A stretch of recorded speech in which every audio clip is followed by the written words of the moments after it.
Hello guys, in this video we're going to go over the steps that we follow in order to set up Dovetail Action Automation for workflows within your sub account and get it connected to your Dovetail platform and more importantly execute actions directly from your workflow.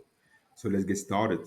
Inside your sub account, you go at the app marketplace to search for the app. You search the on it, you go at install, allow and install. There's an API key required in order to get the installation going.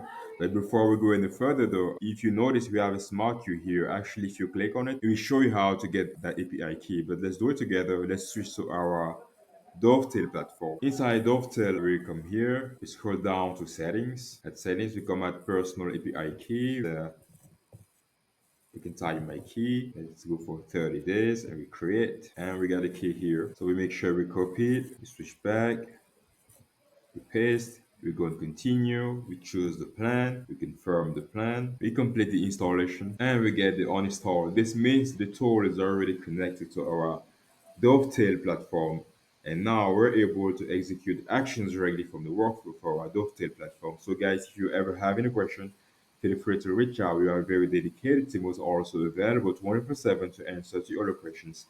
If you like this video, don't forget to give us some thumbs up. And if you're new here, please hit our subscribe button and thank you for watching.